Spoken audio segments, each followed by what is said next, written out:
Bueno, entonces, primero que todo, pues buenos días. Soy Jorge Gómez y les vengo a presentar mi proyecto de grado que es Clustering de Genes para Inferencia de Grupos de Ortólogos. Como tal, la agenda de hoy es hablar un poco respecto al contexto del problema y el razonamiento biológico detrás de él, describir la red de ortólogos que entra como parámetro al programa, describir el algoritmo implementado que se usó para hacer clustering sobre la red, hablar de los resultados y de las conclusiones y el trabajo futuro que salen de esos resultados. Bueno, como tal, esta red está compuesta alrededor de relaciones de homología. La homología es una relación entre dos genes que se infiere poseen un ancestro común en su historia evolutiva. Entonces, en algún punto se encuentran relacionados. Estas relaciones se pueden dar de dos tipos principales, una siendo la ortología, que ejemplifica un evento de especiación en algún punto de la historia de las especies, donde quedaron una, dos o más especies con copias de un gen originario. La paralogía, por otro lado, es un evento más complejo que consiste en la duplicación del genoma de una especie, una o más veces, donde el gen se duplica y sus copias prevalecen en el tiempo, por ende un mismo espécimen termina con más de una copia de un gen. Como tal, entonces, lo importante del problema o lo que se quiere sacar del problema son los grupos de ortólogos. Los grupos de ortólogos son grupos de secuencias que todas presentan relaciones de ortología entre sí, todas contra todas, y ellas, por este principio, terminan teniendo una cosa que se llaman centros conservados en sus representaciones proteicas. A la derecha podemos ver la foto de la imagen de la histona H1 en 5 diferentes especies: humano, chimpancé, ratón, rata y vaca. Los centros conservados son aquellos que están en asterisco, entonces son un montón de proteínas que en el anilamiento múltiple son de igual consistencia. Esto es importante ya que la proteína es el aminoácido que codifica el gen. Esto deriva a las funcionalidades biológicas que va a tener el gen. Por ende, cuando uno tiene un gen que uno no conoce su funcionalidad, hay una cosa que se llama anotación funcional de genes y es contrastar con diferentes ortogrupos este gen a qué ortogrupo puede pertenecer en bases de datos de ortogrupos y de ahí derivar la funcionalidad biológica del gen. Ya como tal, entonces, en el problema que se enfrentó, es lo que se tiene es una red de ortólogos bastante grande, donde cada nodo representa un gen de una especie del dataset que se desea investigar o procesar. Como tal, dentro de la red, cada eje representa el puntaje, que es el valor de similitud entre un gen A y un gen B. Sin embargo, para poder hacer esta búsqueda bastante grande, ya que el número de datos es bastante masivo, es un porcentaje de similitud con base en búsquedas exactas, partiendo cada una de las secuencias en partes iguales. Esto lo que resulta es que el porcentaje de similitud de A a B sea diferente al porcentaje de similitud de B a A. Por ende, este grafo se vuelve dirigido. Como tal, el fin de tener este grafo era para poder hacer Markov clustering sobre él, pero dado a la naturaleza como tal del grafo, donde se puede ver que hay varios componentes que no están totalmente conectados entre sí, se usa primero un algoritmo de componentes conectados para poder separarlos en subtareas, donde efectivamente pues, no se va a tener que procesar la matriz original n por n, sino algo del estilo 2/3 de n en el peor de los casos, la matriz grande. Ya como tal, entonces el algoritmo de Markov Clustering pues tiene ciertos puntos positivos para ser usado en este tipo de problema y es una de las respuestas que tiene en gran parte la comunidad de programas que hacen este tipo de implementaciones, y es el hecho de que el concepto de atractores se ajusta muy bien a la definición de homología presentada anteriormente. Markov Clustering se basa directamente en caminatas aleatorias sobre un grafo para determinar concentraciones de flujo dentro del grafo. Las caminatas se van a representar como cadenas de Markov con el fin de no tener que hacer simulaciones sobre el grafo, sino sencillamente calcular probabilidades de transiciones de estados y ahí derivar dónde se concentra el flujo. Como podemos ver en las 4 imágenes de la derecha, el proceso es un proceso iterativo donde cada vez se reduce la cantidad de ejes hasta llegar a un punto donde se entiende lo que se denomina como atractor, donde los nodos generalmente apuntan únicamente a un único otro nodo o su única transición posible es ir a ese nodo y por ende todos se ven como atraídos a ese centro. Eso es lo que termina siendo el clúster, y esto es importante para la homología, ya que cuando todos los nodos, que serían genes, tienen una relación muy probable con un único gen a distancia 1, la posibilidad de que la transitividad de la homología se dé es mucho más alta, ya que en teoría la homología es transitiva. Ya como tal, en la adaptación del código para poder utilizarlo en el programa de GCEP, se tuvo que hacer primero una adaptación de los componentes conectados extraídos anteriormente. Entonces, con el fin de que el flujo pueda atravesar entre nodo y nodo, se infieren los ejes inversos que no están presentes dentro de la red, es decir, si existe el eje CAD, pero no el DC se va a inferir con un puntaje de 1. El puntaje de 1 es con el fin de restringir el flujo, pero permitir el paso, ya que si no se permite el paso, podrían haber puntos muertos dentro de la cadena, puesto que es un grafo dirigido, lo cual impediría que el clúster se genere correctamente, habría un cierto nivel de sesgo y terminarían eliminándose ejes que no deben ser eliminados. Lo segundo es pues generar la matriz de probabilidades normalizando los puntajes de cada eje. Entonces, como podemos ver, ahí está tanto el grafo como la matriz resultante. Y en la matriz resultante pues se resaltan los ejes inferidos, que serían los casos de C, D y D, que su porcentaje pues sí es significativamente menor a los otros. La otra cosa que se hace es agregar self-loops sobre cada uno de los nodos con el fin de que el flujo también pueda circular sobre sí mismo en caso de que los nodos adyacentes no sean lo suficientemente interesantes en el momento de la transición. Y esto se agrega con probabilidad de 1 sobre K, donde K es el grado de salida del nodo. Ya como tal, entonces, el proceso que se va a ejercer sobre esta matriz es la elevación-inflación, que es una manera de sacar el Markov clustering. Esto es un proceso iterativo que, como su nombre lo dice, consiste en elevar e inflar la matriz hasta que llegue a un estado de convergencia. Elevar la matriz como tal consiste en sacar una potencia X de la matriz para calcular la probabilidad de los estados de la cadena Markov después de cierto número de transiciones. Entonces es similar a la cláusula transitiva de un grafo donde yo miro hasta cierto punto donde todos estén conectados, pero aquí lo que hago es sencillamente extrapolar en qué parte puede estar la cadena después de n iteraciones. La parte de inflar sí es tomar una fila arbitraria de la matriz, elevar todos sus valores a una potencia de x y posteriormente normalizar. Entonces, como podemos ver en la imagen, la finalidad de esto es coger las transiciones que son altamente probables y reforzarlas y coger aquellas que son pequeñas y reducir su probabilidad dentro de la matriz. Entonces, por ejemplo, está el caso del 1 medio, o sea, el orden total prevalece, entonces el 1 medio se vuelve 9 catorceavos, que sigue siendo el mayor de todos, el 1 tercio se vuelve 4 catorceavos, que sigue siendo el de la mitad, y el 1 sexto se vuelve el más chiquito, que es un catorceavo. Sin embargo, y es algo que ocurre, dentro de la cadena pueden haber empates, donde uno se siente equitativa o pues está equitativamente atraído a varios puntos. Entonces, por ejemplo, el caso de los 1/4, donde por más de que uno infle y normalice, eso no va a cambiar y el orden se va a mantener igual. Ahora bien, ya la parte entonces de los atractores, después de las repetidas iteraciones, pues la matriz converge a un estado donde uno puede identificar en cada una de las, en este caso las columnas, quién es el atractor de qué nodo. Entonces, pues si nos remitimos a la matriz de la derecha, por ejemplo, para el caso de la fila 1, el de la columna 1, el nodo 1 vendría siendo su atractor, o sea, sí mismo.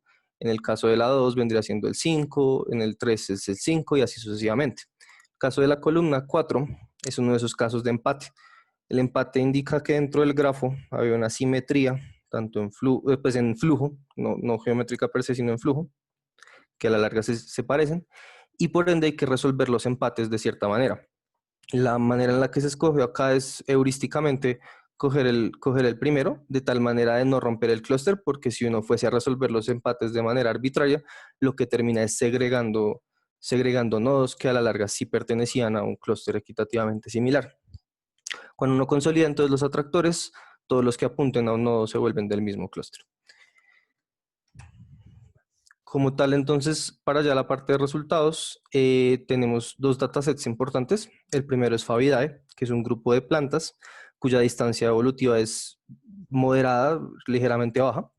Entonces, de aquí se infiere un número importante de grupos de ortólogos, como lo podemos ver en la imagen de la derecha, pero específicamente si hay un exceso de grupos de ortólogos en los grupos de dos, que a la hora de la verdad vendrían siendo relaciones de homología de pares.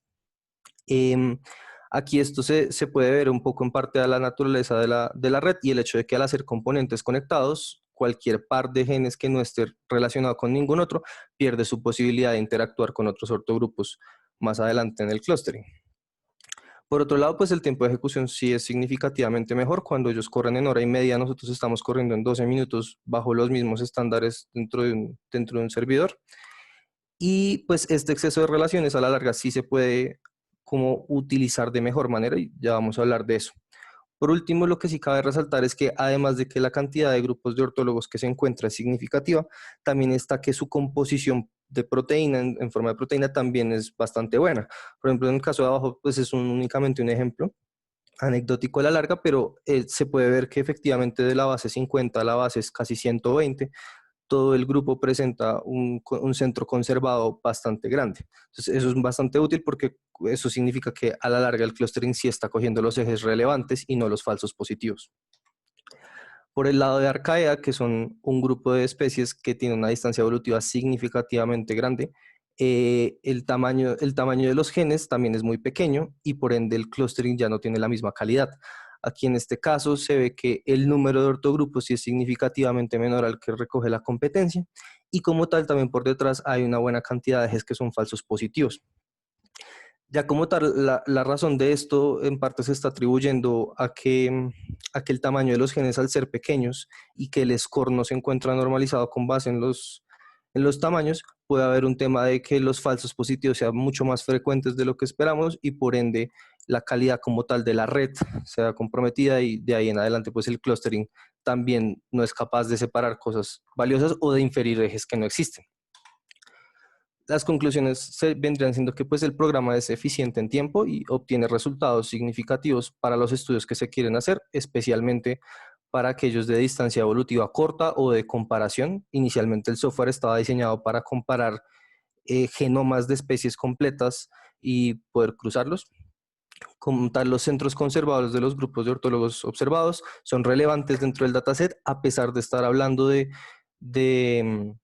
de grupos de especies con alta distancia evolutiva o baja distancia evolutiva, como es Archaea o Favidae. Sin embargo, los falsos positivos sí comienzan a representar una mayor parte a medida que la distancia evolutiva aumenta.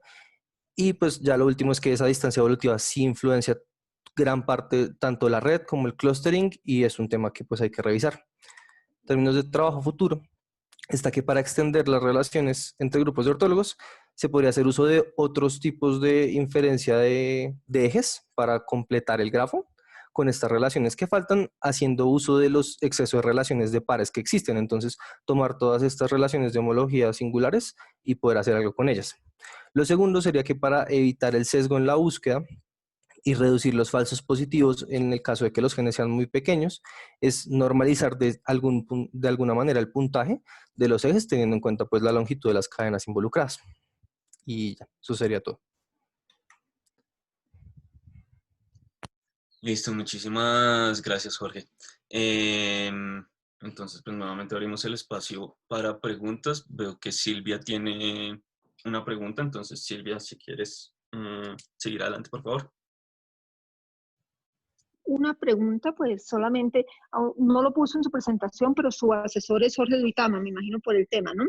Pero Sí, otra señor. pregunta, sí, otra cosa es, ustedes cuando comparaban con otro, con otras, con otros pues con otras herramientas que hacían lo mismo, entonces ustedes se daban, es decir, ¿cómo pueden verificar que lo que ustedes están haciendo es correcto? Es decir, ¿tienen algún benchmark que les diga qué es lo que debe salir?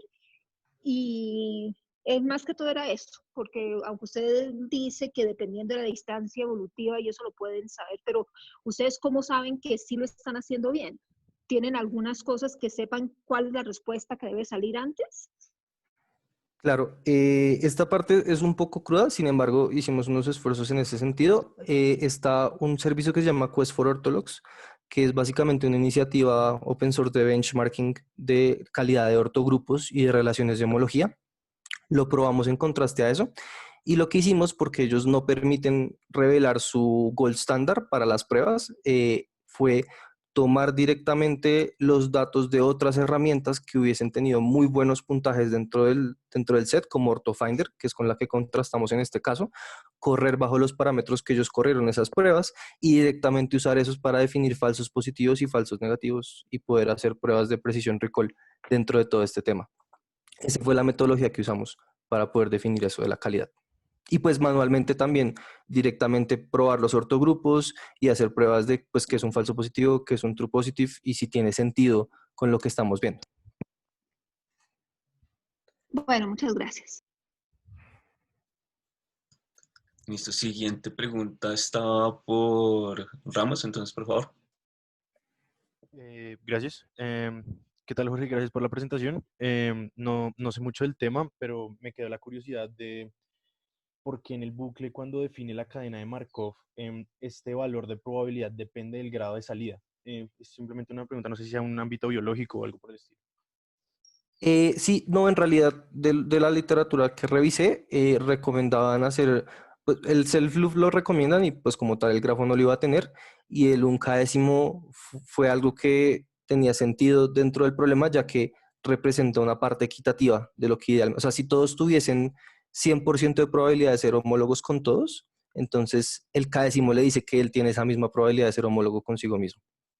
Ese fue como el razonamiento como biológico por detrás. Y lo otro es que pues sí recomiendan que sea un porcentaje que pese dentro de la cadena. Ok, vale, perfecto. Gracias. Listo. Olga tiene la siguiente pregunta.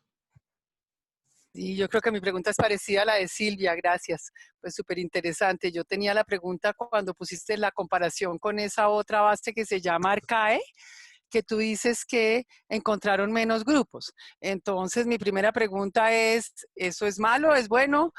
¿Quiere decir que ellos están encontrando los que son y ustedes no? Y también me parecía, porque no conozco el tema, que asocias el hecho de que encontraron menos grupos con que hay falsos positivos, o yo esperaría falsos negativos. Quiere decir que entonces estás agrupándolos en donde no son, o sea, como no conozco el dominio, no entiendo primero si encontrar menos grupos necesariamente quiere decir que estás menos bien, porque de pronto se están encontrando más de los que realmente son, esa era mi pregunta. Y la segunda pregunta es, ¿qué significa lo de los falsos positivos en términos del número de grupos? ¿Que los estás agrupando en clústeres más grandes con ruido? ¿O que esos falsos positivos lo que están haciendo es que no queden elementos en ninguno de los grupos? Era un poquito por... Y la pregunta de Silvia, que es que Arcae es correcto, o sea, cuando comparas que tienes menos grupos que Arcae, ¿eso significa que te perdiste algunos porque Arcae es una base validada? ¿O qué quiere decir esa comparación, básicamente? Súper, la pregunta es muy buena. Sí, Arcaea es una de las bases validadas y por ende estos resultados, el ideal sí sería tener los más grupos, entonces es negativo el hecho de tener significativamente menos grupos de ellos. Lo de los falsos positivos sí viene a atribuir ruido, entonces, por ejemplo, si miramos ahí, dice que en GCEP el clúster de mayor tamaño es de 448 versus el clúster de mayor tamaño de OrthoFinder es 53. Entonces, sí ocurre que la red es incapaz o el algoritmo es incapaz de separar estos grupos grandes por el ruido que hay en la red de ortólogos. Pero también, y tienes razón en eso, hay un gran tema de pues, falsos negativos que se están perdiendo y que no se están incluyendo en la red. Ah, ok, gracias. Están ambos problemas, tanto falsos positivos como falsos negativos. Ya, ok, gracias. La siguiente pregunta es Rodrigo. Bueno, gracias. Es que tengo una pregunta más como del tamaño del problema, en el sentido de que pues, se podría decir que se reduce a elevar una matriz a una potencia diversa y converge. Y entonces, la pregunta es, ¿cómo sabe uno que está convergiendo? Se pone un epsilon, una cosa así al final. ¿De cuántos nodos estamos hablando? Si es necesario hablar de matrices o se puede hablar de si están usando exponenciación de corriente multiplicar una matriz por ella misma o algún método rápido de eso. Ok, en términos de la convergencia, pues es elevar e inflar. La parte de la inflación únicamente es con el hecho de converger más rápido y precisamente que no sea tan costoso. De momento es costoso en tiempo porque si es una multiplicación de matrices, con el fin de que la potencia sea potencia de 2 para que sea más rápido. Sin embargo, el término de cómo definir la convergencia, mediante pruebas exhaustivas, la literatura demuestra que la mayoría de estas, todas las matrices de estas convergen, o pues la gran mayoría, no es demostrado matemáticamente, y para poder saber que se está en un estado de convergencia se saca una desviación estándar de los valores en el tiempo, entonces se mantiene la matriz previa y la siguiente, y cuando ese valor ya tiende a cero es que se sabe que se está en un estado de convergencia. En términos de utilizar mejores métodos de multiplicación de matrices, sí es algo que también estaría como en líneas de trabajo futuro. De momento es eficiente, pero pueden haber mejores cosas como también introducir paralelismo y todo. Ok, gracias. Listo, muchísimas gracias. Ya no hay más preguntas. Yo realmente tenía la misma pregunta que Rodrigo. Entonces, listo, muchísimas gracias. Qué pena interrumpir, Jorge, le puede, Sí, creo que quedó sin contestar la pregunta del tamaño de los datos. Entonces, si quiere, Jorge puede comentar de eso. Ah, ok, como el orden de n, por ejemplo, Arcaea estaba por el orden de 10.000, es mucho más chiquito. Favidae, siendo solo 4 especies, está por el orden de los 100.000 genes en total, entre las 4 especies. Esos son como los tamaños. Sin embargo, bueno, cuando... ¿Qué pena? sí, no, no, sí, siga. Sin embargo, pues cuando sale la red de ortólogos, ya que pues no todos se logra definir que son ortólogos con alguien, a pesar de que en teoría sí lo serían, el tema se reduce mucho y estamos hablando al final de 20.000 nodos, donde el 2/3, la red grande tiende a ser de 10.000, por así decirlo, y a veces menos. Mm. A veces Eh, sí, a veces significativamente menos. Ahora, a mí me salió una pregunta. Digo que Favidae eran solo 4 especies con, que tienen tamaño de 100.000. ¿Qué tan grande yo esperaría que fueran pues estos conjuntos de datos? ¿Pueden ser muchísimo más grandes o más o menos 100.000 es el orden de magnitud que se trabaja? ¿Se refiere como en otros datasets o Sí, de la red de ortólogos de Fabia? Ah, ok, no, en no, otros eso datos. varía. Porque usted puede sencillamente incluir muchas más plantas y multiplíquelo, haga una regla de 3. En verdad, el límite es como la memoria que usted tenga en estas cosas, en general. O sea, puede subir muchísimo si usted mete muchas especies que quiere contrastar.